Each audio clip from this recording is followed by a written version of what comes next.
happening. I'll read it again. This meeting is being recorded by the Ways and Means Committee. If any of the persons present are doing the same, you must notify the chairperson at this time. Okay, we've already done our roll call. May I have a motion to approve the minutes of September 9th, which was the joint meeting with Economic Development, and our September 13th, 2021 minutes? So moved, Discretionary. I need a second. Second, Mayo.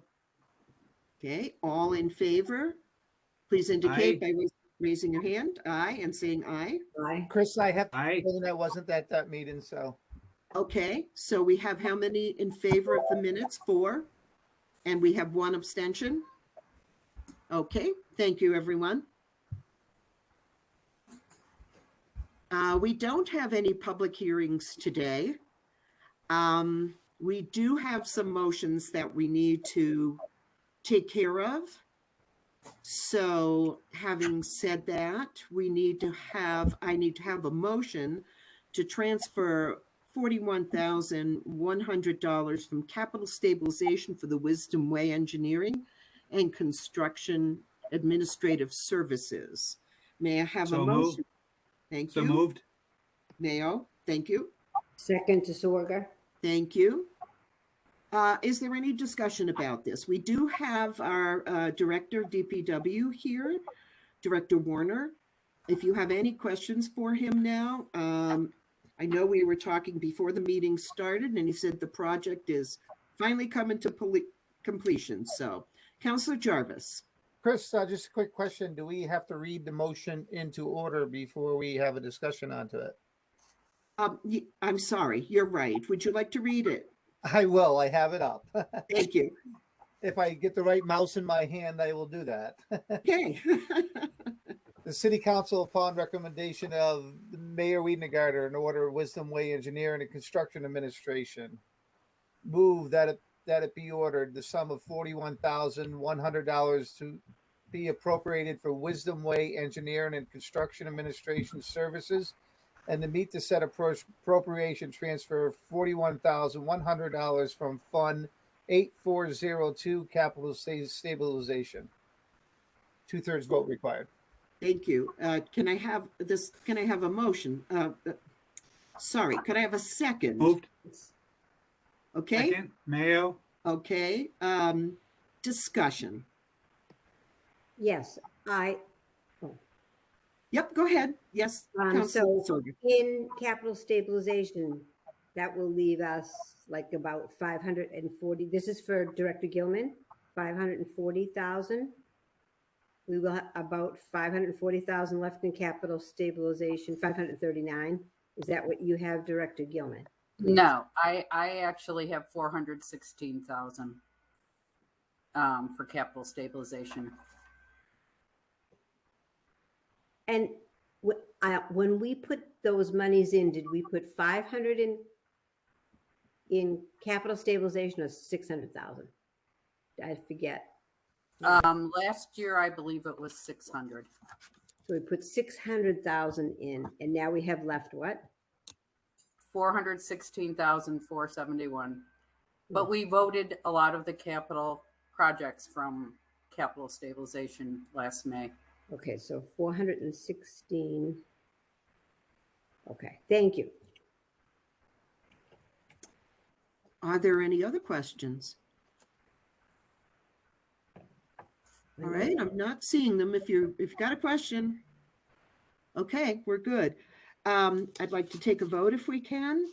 All in favor, please indicate, raise your hand, say aye. Aye. Aye.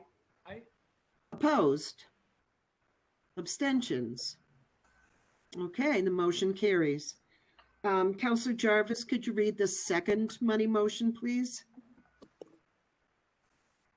I will. Thank you.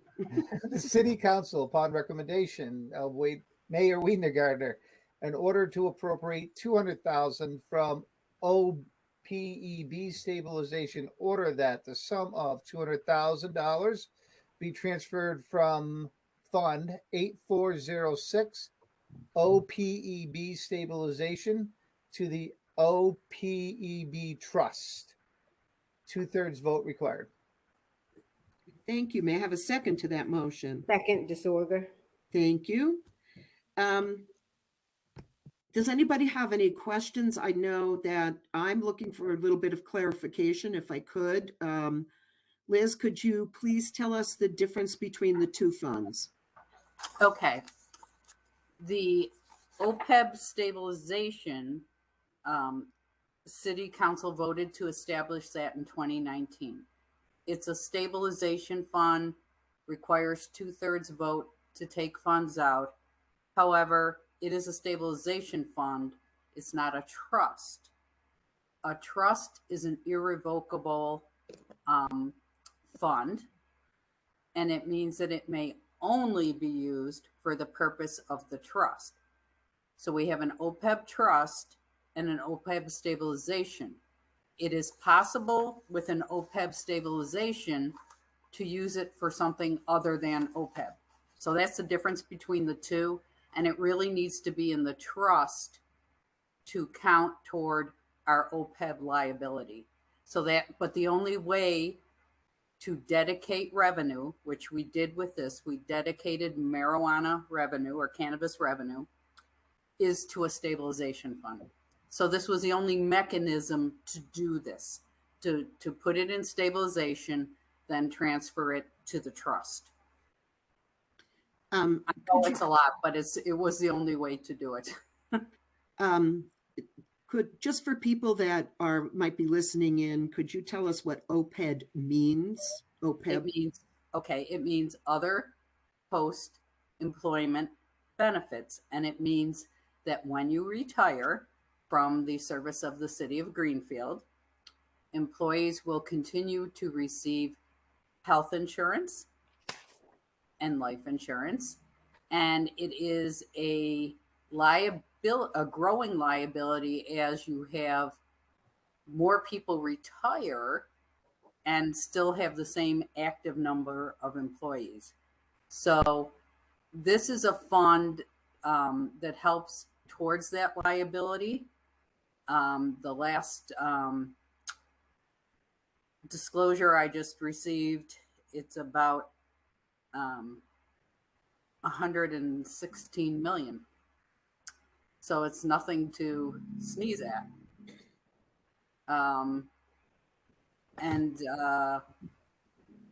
This is one way to make sure we can keep the promises we make to our employees on their retiree benefits. I'm going to follow up if you don't mind, Liz. No. When we talk about stabilization for employee benefits, how do we work this in regard to a retirement? A retirement comes in through mass retirement systems. When you talk about OPEB stabilization, is this the share that the town pays for health insurance or life insurance for the retirees? That's correct. This is not, I just don't want to confuse it with the pension because that's a different retiree obligation, okay? Okay. This is just for the benefits. Okay. So there's nothing else in here like sick leave buyback or unused vacation or anything like that? No. Okay. And just as a point of information, we have a very small compensated absence fund that we use for sometimes sick leave buyback. If someone's been here a long time, it can be a significant amount of money when they retire. Absolutely. I understand that. Yeah. So going into the trust does what? So the trust is irrevocable. It also helps us toward the liability. So when our consultants who are actuaries who actually determine the liability, they look to see the city having a plan to fund this, as well as our rating agencies. They want to make sure the city has a plan to fund this large obligation. And so they also look to see that what they would like to see is that the trust has 1 year's worth. We're not there yet. That's a little over $3 million. But we're working toward it, and we have this plan. We have this in place. I think I mentioned in my memo that I would like to bring forward a policy that would also help the actuaries and rating agencies that says once we're through funding our retirement schedule, that we put some portion of that, we shift it once we're done, shift it to OPEB. And they will look favorably upon that as well, to have that actual written policy. So the trust is different because it's irrevocable versus the stabilization.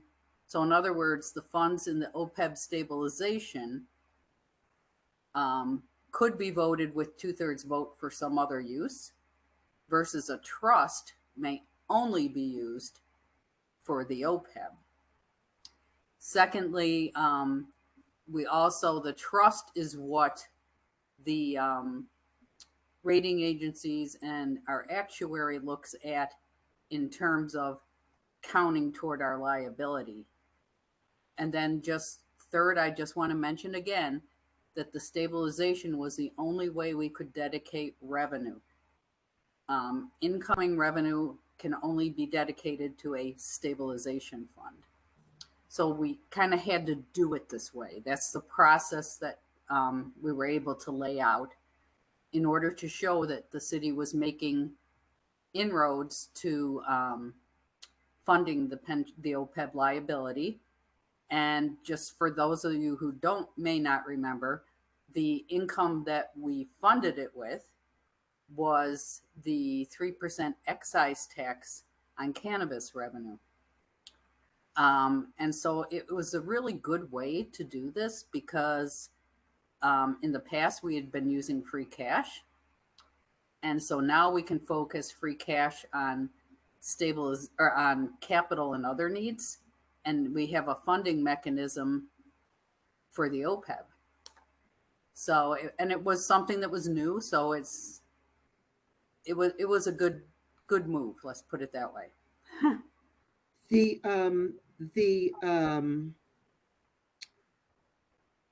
So the intention is for continuing marijuana revenue to go into stabilization, and that because that is the place it can go, and then again transfer it into trust. Correct. And is all the marijuana money going in there? No, there's two parts of marijuana revenue. Okay. The 3% excise, yes, that is all going into the OPEB stabilization. Okay. That goes to the state, and then the state sends it back.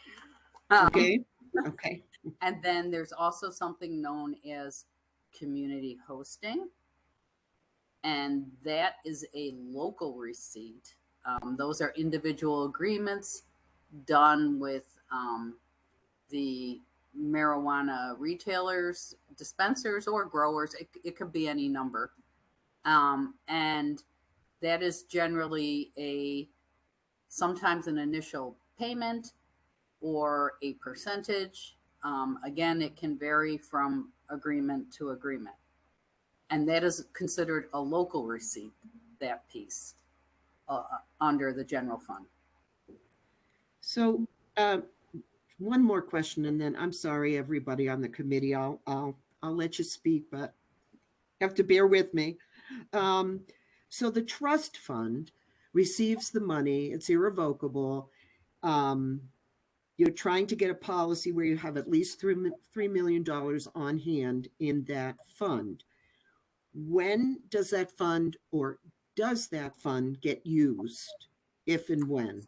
How does that get used?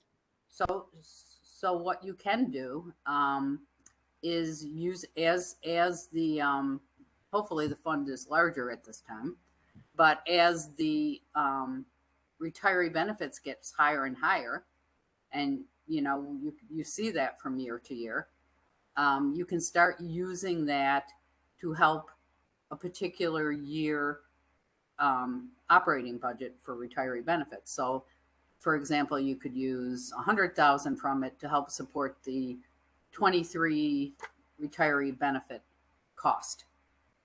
Okay. So it's putting the whole thing is that this is a very quickly incrementally growing cost as you gain more, and you have all the baby boomers retiring, and it will get to a point where it's a large amount to increase each year, and you need the trust to help with some of that cost. Thank you very much. I think I'm all set, but opening it back up to Ways and Means, I'm sorry to ask all those questions. Is there anybody else that has questions and would like to address this issue? Councilor DeSorga. Thank you for that good explanation. That was wonderful. I have it sounds like a great idea, putting it where it can't be used. And you said that in the OPEB trust we had, could you say that again? I thought you said 116 million, but that's not right. No. I did not say that. I said that was our liability. Okay, so what do we have in the OPEB trust? In the OPEB trust is $1,772,559. Okay. And that's the one we're trying to get to 3 million. Okay. Very good. And so I think this is a good idea. I was just wondering two things when I was looking at this. One was why we didn't transfer all of it. And secondly, I just was looking at this piece of, I'm just going to show you this because this is going to be very blurry. I don't know why my camera's like this. I'm not sure I can see it. Okay. But. Yes, you can't see it because my camera's too blurry, but it was something from the June 30th, 2021 that you sent us. Or maybe you just sent it to us about the OPEB. I know what you're talking I think about. you just sent this. The $100,000. So it says OPEB stabilization and it talks to 3% excise, but that's actually, it's the 3% marijuana tax. Then we transferred $100,000 out. We did. Yes. And where did that go to is what I was wondering. So that was, if you go back and look at the May general fund operating budget, there was 100,000 to reduce the tax rate. It was the only way, because it was a 2/3 vote, to use it to help support the retiree health insurance costs in the 22 budget. So that is not the preferred thing, but it was unusual times with COVID. I would have preferred it all go to the trust, but we've made it through this rough time pretty well. I believe the city of Greenfield, and this was one way we could do it. Secondly, I want to say in prior Ways and Means meeting, prior to Councilor Forgy, it was discussed that they didn't want it all going to the trust, that they wanted to leave some amount in the stabilization for this very reason that we did this in 22. There might be a year where we want to not have it in the trust and move it elsewhere. So that was the discussion in prior Ways and Means meetings in terms of a policy.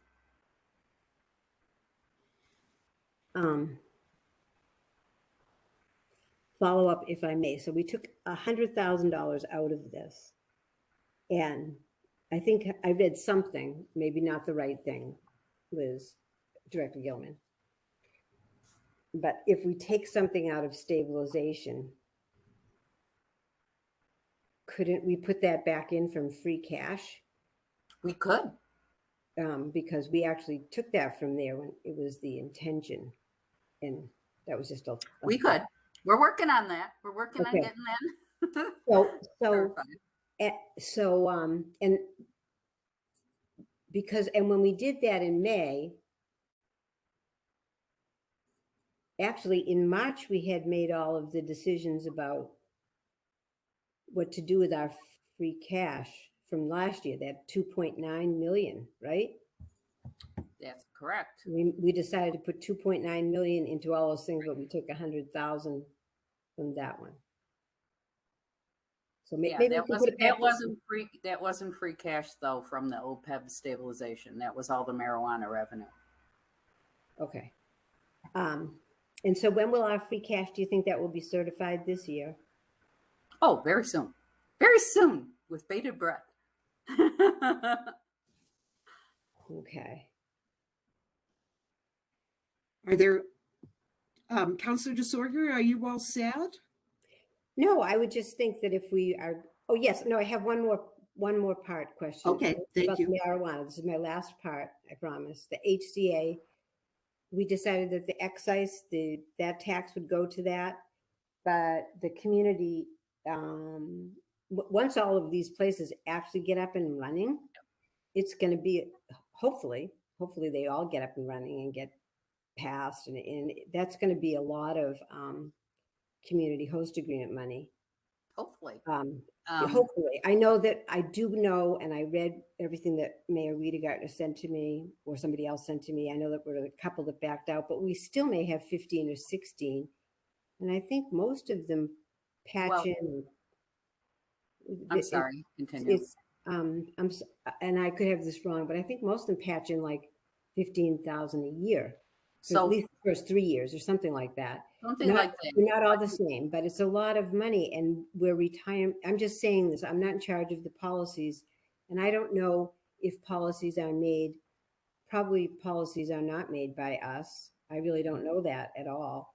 So maybe I should be silent perhaps then. Well, I was first of just all, thinking that we needed, retirement was a big thing and we're always short.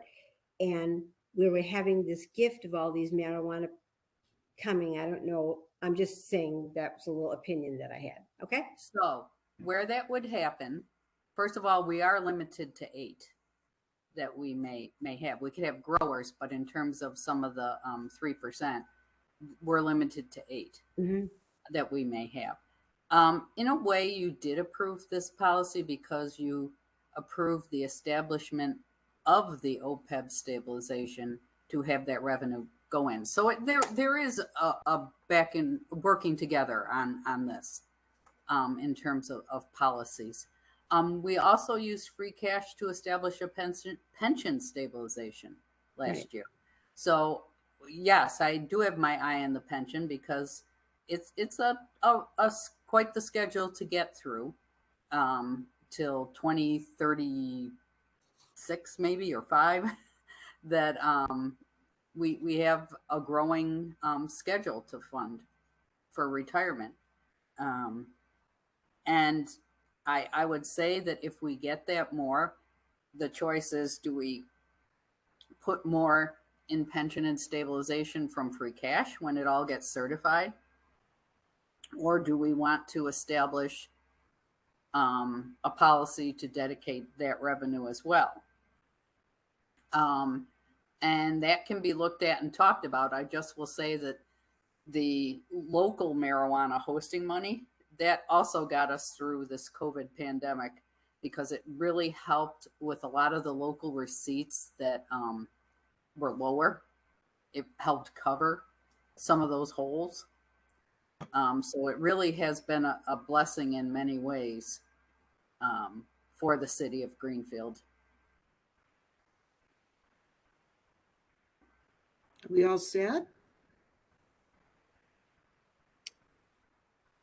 I totally am in support of that. I know that there's only 8, but each one that has a license is going to have an agreement. So that's a lot of revenue. And so if there's any way that we have if we are thinking about it together, it does seem like we have to take care of the retired, the retired Yeah. people in the pension. So that's just my thought. But yes, I'm going to vote yes on this. Okay, thank you. Are there any more counselors that wish to add to the discussion? Counselor Bottomley.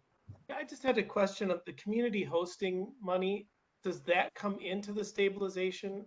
You probably No. already said this. That doesn't. Okay. Yeah, so let me talk again of the difference between the two because it is confusing. There's the excise. I prefer to call it the excise. It keeps it straight. That goes to the state and they give it back to us. And that goes into the stabilization. Then there are these community hosting agreements, which can be a variety of things. It could be the payment that Councilor DeSorger mentioned. It can be a percentage.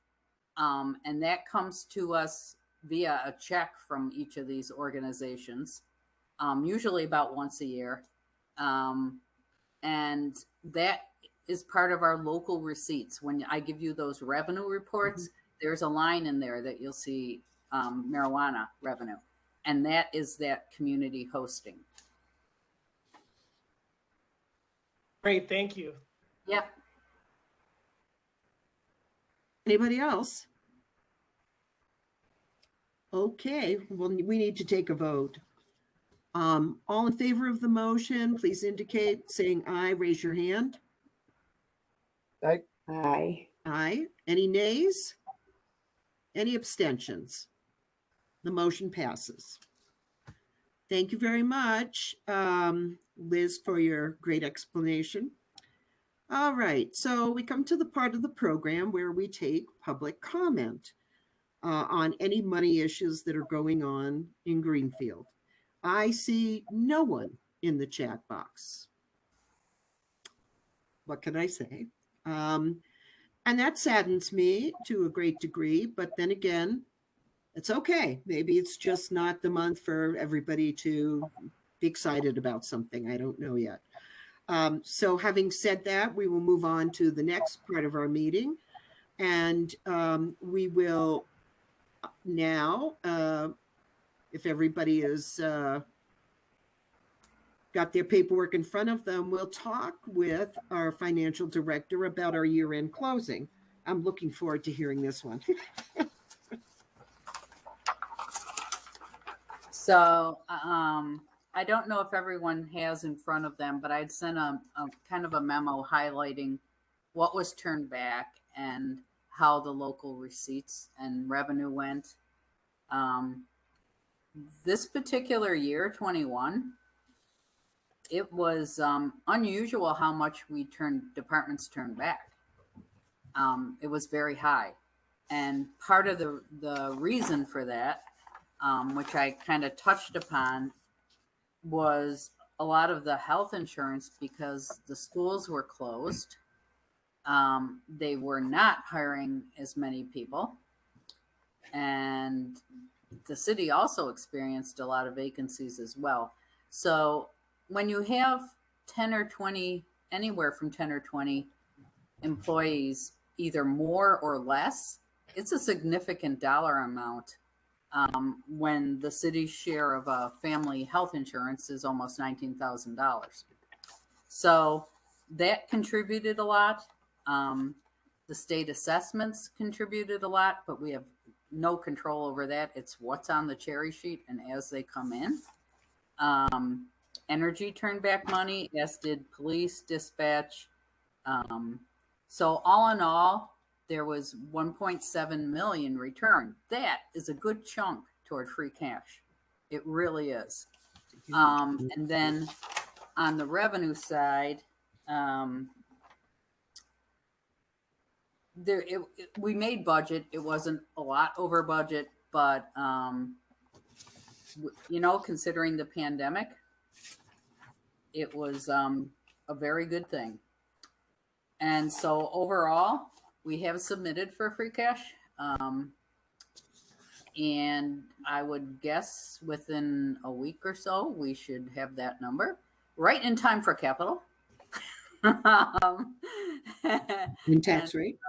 Well, it's the way the process should be, you know what you have to work with, it's good to be to be on time, and have things flowing at the right time.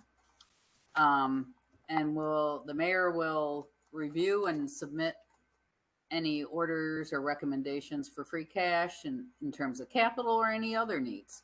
And so I think we're doing well. I don't know if anyone has any questions on your end.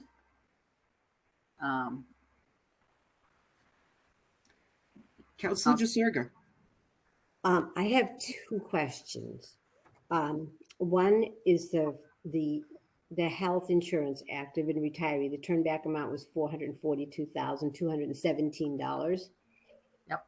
And so, I don't know what percentage of that was retirees, but again, I was just wondering, could that go back into the without being like after? I guess it has to get certified. I have no idea. So I'm just going to say that. No. I don't know what you know, but it was this thing. Well, it was from them. Could it go back to them?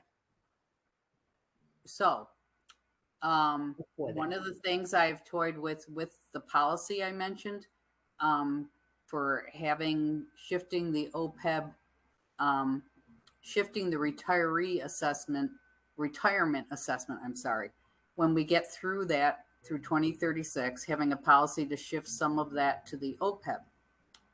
Additionally, you can have a policy that says if there's money left in health insurance, we could make these policies.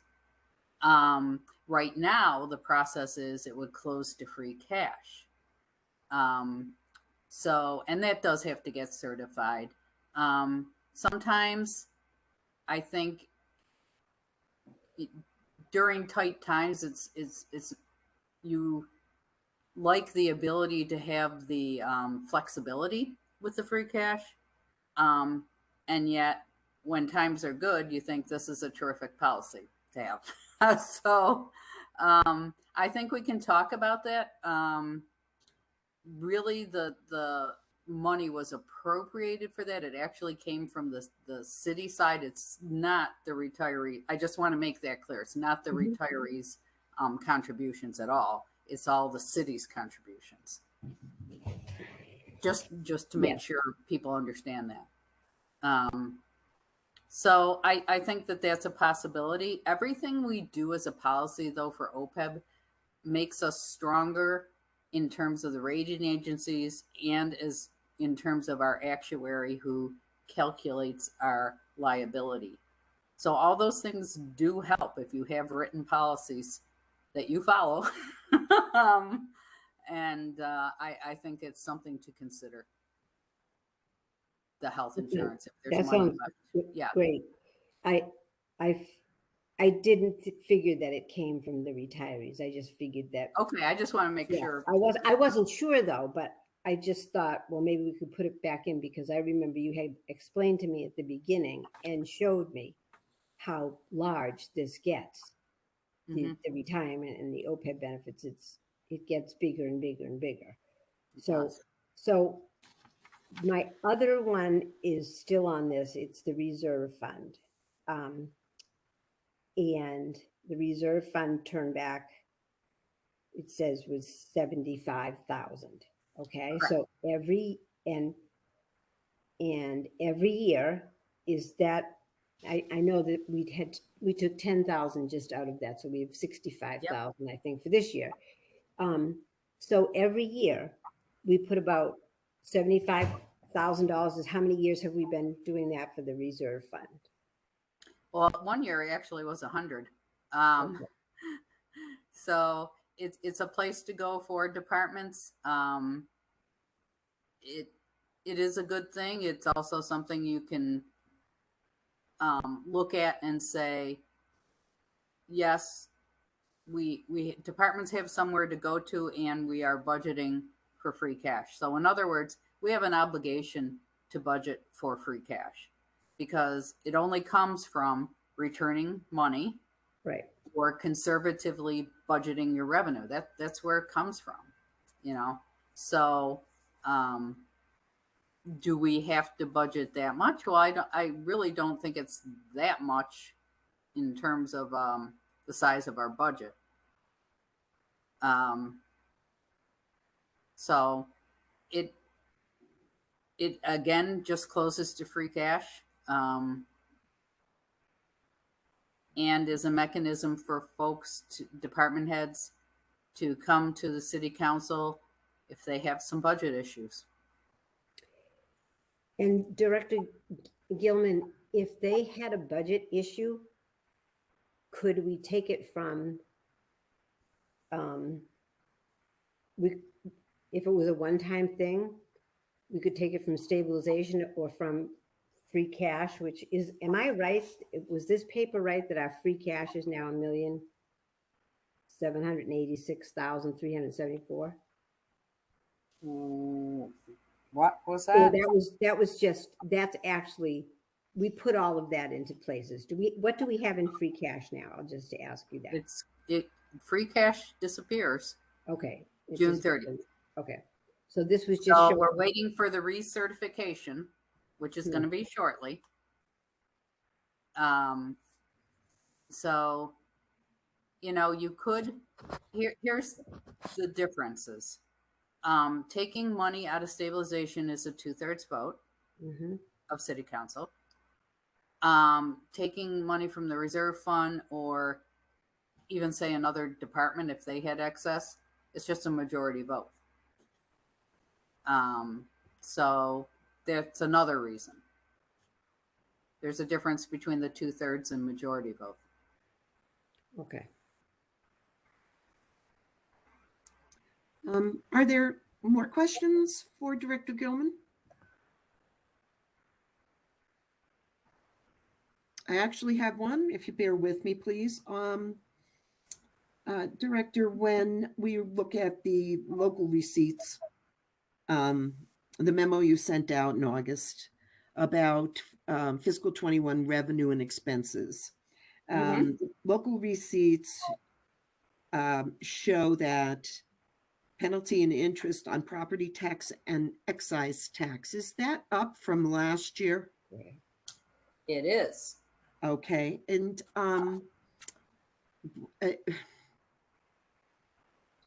I don't want to jump the gun, but is it an indication of people falling behind on property tax and personal payment of personal taxes as well? Is that speaking to the issue of how some people cannot pay their property tax? It can be. You do know that we delayed the tax bills a month last year. Yes. Okay. So, or the first year, sorry. So people could have gotten behind, or there could have been more people getting out of it, So in other words, we've always had a balance in tax liens, and a significant amount each year. And maybe people were able to pay it off with stimulus money. I really would defer to Kelly to see treasurer, collector Kelly Varner, to see what her insight on this, because she really has her finger on the pulse of what's going on with people coming in and paying their taxes. Do you offhand have the figures for last year? For tax title? Yeah, for the penalty and interest piece. Sorry, I'm looking at this. That's okay. Let's see. 21 actual, 143,260, and we budgeted 82,000. Okay. It's tiny. I'm reading tiny. That's okay. Would you say that again, please? So the budget was 82,000, and we brought in 143,260. So it was like 50 over. Actually, I have it. On my report what's Okay. in our budget. Yeah. All right. So over the budgetary, the actual was higher. Yeah, 60 some odd thousand, 61,260. Okay. Thank So, you. and it could be, like I said, as you said, it could be that indication. It could be that people were catching up. I do know that the tax liens did come down significantly. But again, I would have Kelly Varner speak with that, or ask her to prepare something for you. Okay. That's great. Thank you very much. On this particular topic, are there any more questions? Well, what was I looking? Oh, No. Counselor DeSorger. so I saw that next year we even put in a higher figure to, well, no, I didn't hear that. I saw that in something I was reading for the fiscal. For the budget? Yeah, it was going to be like 89,000.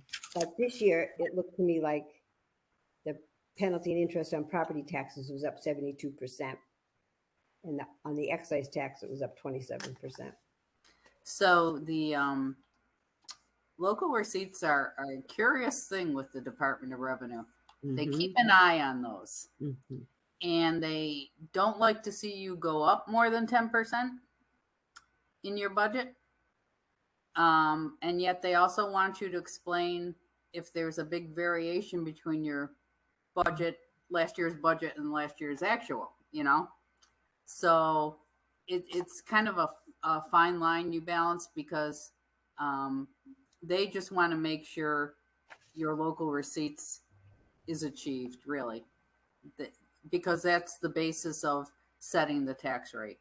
So the local receipts have to be a solid number. So there is some tweaking, that goes on. Mhm. Can I increase this? Can I decrease this? Because it's kind of out of line with where we ended last year. That, from my experience, that is the correct way. Liz is absolutely right. You do. If you have more revenue coming in and it goes, into your bottom line free cash, then it makes sense to budget higher.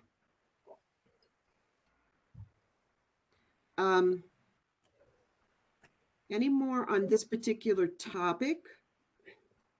Well, I have a question on that page. Right above that is the miscellaneous revenue, which was up significantly. That was $72,410.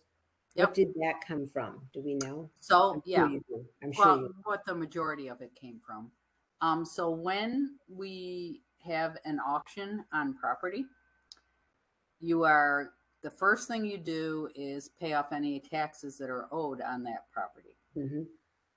Then if by chance there's excess above and beyond that, it goes to miscellaneous. And that a great deal of that was from auctions in the miscellaneous. Okay.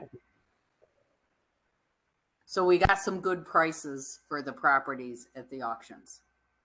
And we did this again this year. I'm happy to report. So in other words, when somebody has property in tax foreclosure, there is a certain amount on the books for the actual taxes owed. And when you receive the money for the taxes, yes, that goes to tax foreclosure revenue. However, sometimes you get more than that, more than what was owed.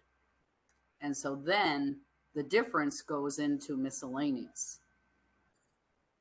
because there's not any taxes owed further upon that, and you receive some more revenue. So if we took something for tax title, if we took the property because the people had not been able to pay tax. Correct. Okay.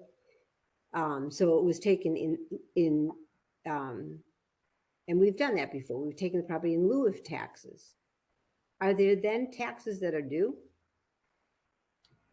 Yeah, the taxes are still owed. because what happens is it goes into tax lien, and people have a couple years, or people make arrangements for payment plans, but then sometimes it reaches the point where it moves to tax foreclosure.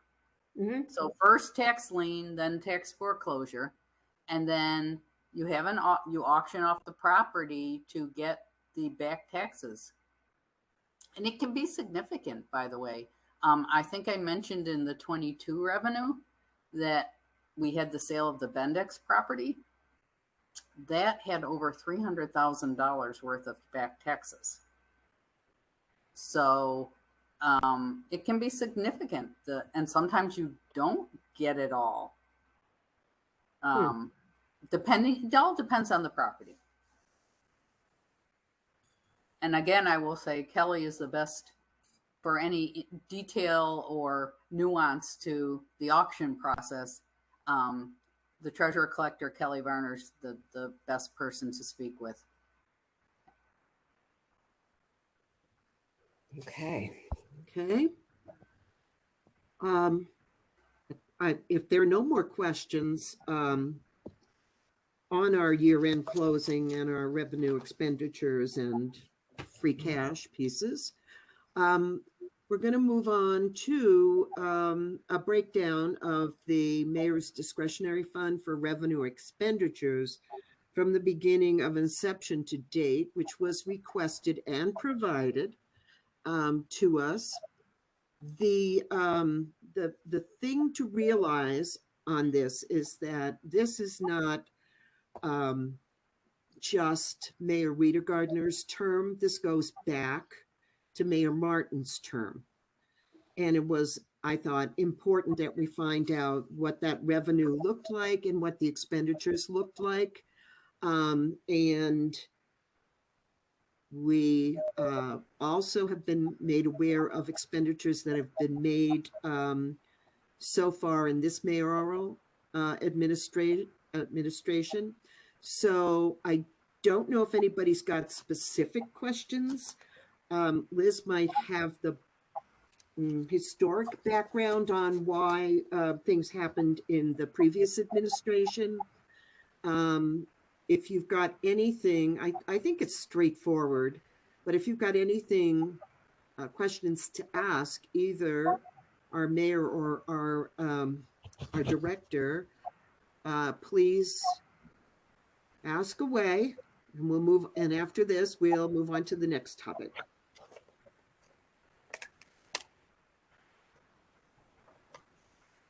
Is everyone satisfied with what they received?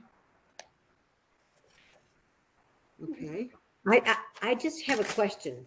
Is it, and I would think that there should be a fund like that. Is that what the balance generally has been for like the past 5 or 6 years? And if I missed reading something about that, then I missed reading something about that. Okay. I saw what it was this year, and I was away a little bit. Did I miss something other than what came today? No, I believe this was, no, what we received today was about pilots, I think. Right. I think we received a discretionary fund listing probably about, I don't want to say a month ago, but it might have been after our last meeting, or at the same time as our last meeting, because we had to move it forward to this one for discussion. I guess maybe the bigger question for Director Gilman is, where on the books is this recorded, or am I right in assuming that this belongs to the small city block grant money? It originates from the small city block grant, but it resides in what's known as a special revenue fund. Okay. There's special revenue versus trust versus stabilization. So this is in what's known as a special revenue fund. It does vary. The balance does vary from year to year because it all depends on when someone may pay off their loan. And you can have a lot all at once, or it can be kind of sparse for a few years. and it's really good. It's kind of like stabilization funds and for one-time kind of things, and things that the mayor feels are important to address. I can let the mayor speak to what she felt were priorities. I know like council Chromebooks were one. Right. But Um, my specific question was, where do we see this? Do we see this in a budget book? Do we see this in a general fund or revenue piece? It's not in the general fund. It's in a special revenue fund. Fund. And does that show up under special revenue funds when we are looking at our reserves, when we are looking at our revenue pieces? So it doesn't. I'm trying to think of, it's certain things do and certain things don't. And I'm trying to figure out a way to just generate a report that picks up everything outside of the general fund, so that you know that. But you need to also realize the restrictions that go with special revenue funds, because grants also fall within special revenue funds. It's just that the way things were set up doesn't make it easy. And we're going to figure out a way to make it easier and just have a standard quarterly report, like the general funds I send you. Okay. And I think that's the best way to approach it. The problem is I'm dealing with a lot of coding, the way things were set up. You know, the old saying, garbage in, garbage out. You have to be able to pull the data easily, and it wasn't set up the best way to pull the data easily. So we're going to figure out a way to do that. Any other questions for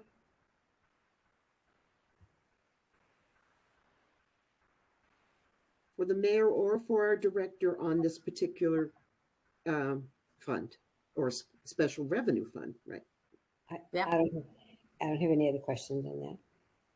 I'm sorry, Councilor DeSorga? I don't have any more questions on that. Okay, well, we're going to move on then. If there's no more questions on that, we will move on to, let's see, what's next. The current listing of grants in use and grant programming. Again, we've received backup paperwork. There was, I think, very good descriptions that were sent to us in regard to the grants that were not only sought after, but received, and also how they're expended, accounted for. I think it was pretty self-explanatory. So if anybody's got any specific questions about any one of those, now's time.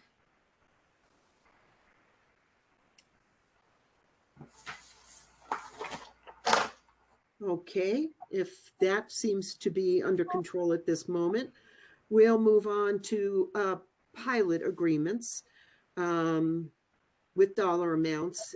This is a continued discussion from the joint meeting between EDC and Ways and Means. For those of you who don't know and listening, or with this pilot stands for payment in lieu of taxes. It can also be service in lieu of taxes. At this point, we have received additional pilot programs and information on that. And I don't know if there are any questions or concerns that people have about pilots. We have an opportunity to ask for clarification or numbers or whatever you wish to know. So if you have any questions, please go ahead. I do. Councilor DeSorga? So I think it was about 47,000 payment in lieu of taxes this year. And I think that 401 Liberty pays about 27,000. And the other three that we got today, one was $1. Mhm. That wasn't a lot. That was very nice. I thought it was great. Whatever, and it was fine. It wasn't up to me anyways. The rest of it didn't. I didn't get to 47,000 with what was there. So From today's paperwork that we received, Ginny? yes, I didn't get to how we made 47,000 last year in payment in lieu of taxes. If I'm not mistaken, and maybe Director Gilman, you can help there. At our previous meeting, there were, I believe, 4 pilots that were discussed there, and there were some dollar amounts that were associated with those pilots, but I don't have that paperwork in front of me. I don't know what those numbers were. Director Gilman, do you have them? I don't necessarily have the numbers. What I was able to print out, Greenfield Housing Authority is another one that's significant. I haven't seen the agreement, so I can't let me look real quick. I see 2 payments, so they look about, I don't know, almost 17,000 annually. I see Grapevine pays, let's see, not a lot, Okay. maybe 1,000. Yeah. And maybe Just Roots is $1. I don't know. Let's look at that. No. The No, they're FCAC 1,000. They're 1,000. FCAC is the dollar. Yeah. Okay. Okay. So, it is something to look at, and the mayor and I have had that conversation. Oh, mayor wants to speak. Go ahead, Mayor. I looked high and low, mostly low. Took me a while to find the file. I see no kind of agreement with GHA at all. So, and I didn't have an opportunity to call Tom today, Tom Guarino, who's now the head of GHA, to even ask him to search back in the files to figure out what it is that we get money from GHA. But if Liz says we do, we do. So I will continue to look for GHA because, of course, now being somebody who's interested in mysteries, I am curious as to why they're paying us. I'm glad they are, but when I said it was a fog, I truly meant it was a fog because they're filed under basically leases, so not pilots per se.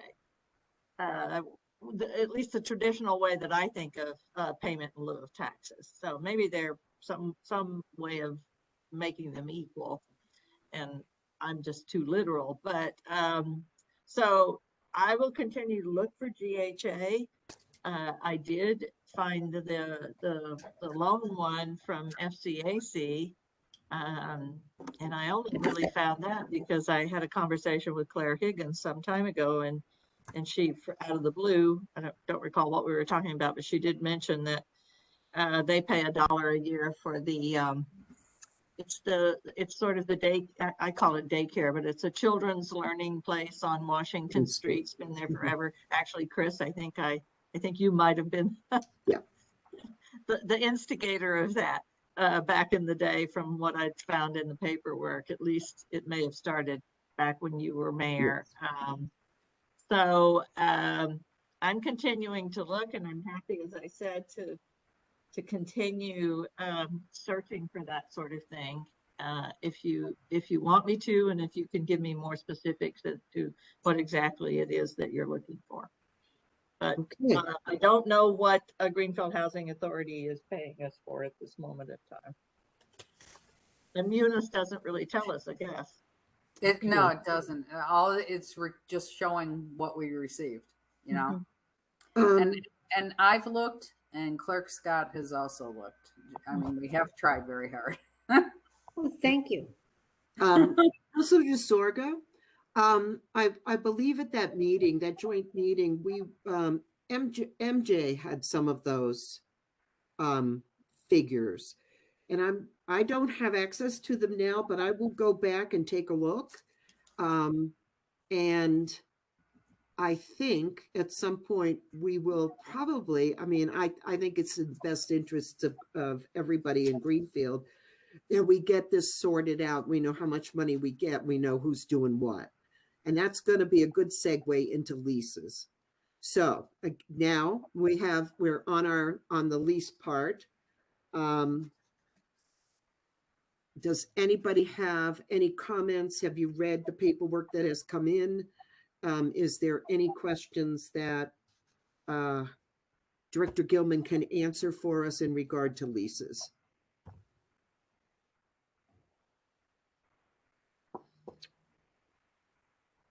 Okay.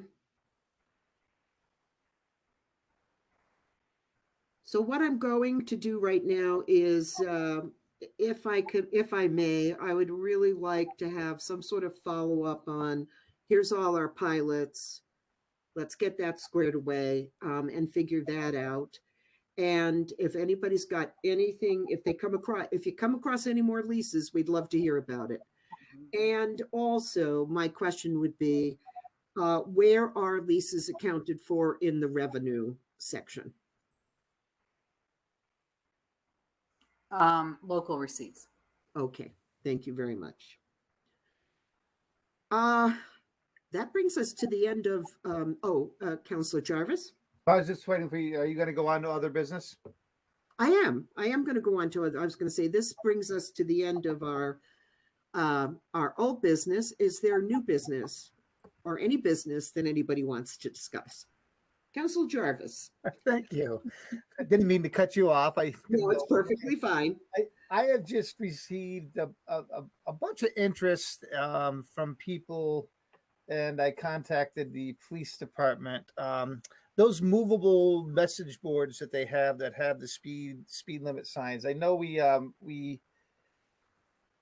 gave them one last year. I think it was a cost of $22,000 or something like that in the Capitol. I was wondering, and with our free cash being certified here pretty soon, that maybe we wouldn't have to wait until next year. Maybe we can get another couple signs ordered, so they're ordered because people want them all over their neighborhoods. They work, and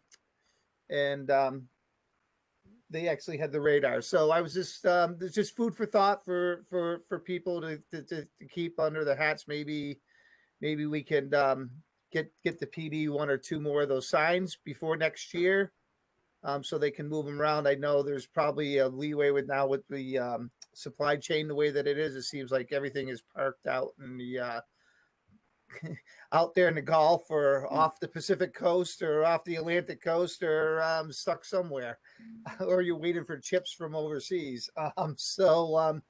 So just a food for thought. There's been a lot of requests for them. And talking to Deputy Chief Gordon, they just can't move the one board that they have around. And I asked, well, why can't we use other boards? Well, the problem is that the PD is responsible for their signs, and any other department that receives a sign, they're responsible for them. So I think it'd behoove us if we could get one or two of those signs, and because it seems like they're working and people have expressed a lot of interest. I know I've received a lot of complaints and emails and phone calls. So not that I don't, probably cut down on the phone calls and emails for that stuff. So, so just a food for thought. That was my other business I'd like to bring up, and I just wanted to give a little plug. I don't know if just towards the mayor, actually, really. So. Thank you, Councilor Jarvis. Does anybody else have any new business? Director Warner. Yeah, thank you. Councilor Jarvis, are you indicating the speed radar signs that look like a speed limit sign when you say signs, or the trailer? No, the trailer. I know the speed limit signs are yours, and you guys move those around. This would be the trailer with the radar that the PD has and stuff, like the message board trailer. That one. That's why the cost was up there a little bit. That's the one that I was referring to. I know you have a couple, Marlo, and people appreciate those too being moved around, believe me. Yeah, and I'm in the process of costing out more of those. So just curious of what you were indicating. That's all. Thank you. Yep. Okay, so does anybody else have anything they want to bring forward under new business? Okay, I would like to mention to everyone on Ways and Means that capital for the budget is starting, I believe, November 3rd, but that needs to be confirmed by Director Gilman. But the Capital Committee will be meeting and with the mayor and Director Gilman and talking about what the needs are and what the money is looking like. So I've been invited to attend, and I will try to keep you posted and up to date when there are things that might need some attention. In the meantime, I want to thank you all very much for being here, and thank you again for the job that you're very committed to. I appreciate it. Our next meeting will be November 16th at 5:30. It will be 2001 at 5:30. It'll be either in John's On or it'll be on WebEx. Anything else this evening? Take a motion to, oh, I'm sorry. Wait one second. Mayor? I was just going to say, because you are a small committee, and it's up to you, of course, but Fernando just did tell me yesterday that it won't be long before the meeting room in City Hall will be will be fixed for hybrid meetings. So, it'll be a while, he says, before John's on. So, but the City Hall meeting room, second floor, will be available. Well, he didn't give me a date, but I took that to mean not too far into the future. Whether by November 16th or not, I can't tell you, but I could certainly find out. So it's up to you, of course, whether you prefer to meet Zoom or prefer to meet in person, but just letting you know that. Thank you, Mayor. Appreciate it. That's exciting. I like to hear that. That's great. Okay, I will now entertain a motion to adjourn. So moved, Jarvis. Thank you. Second, moving. Second, Mayo. Okay, all in favor? Aye. Aye. Good night, everybody. Thank you very much. Good night. Night, everybody. Night. Take care.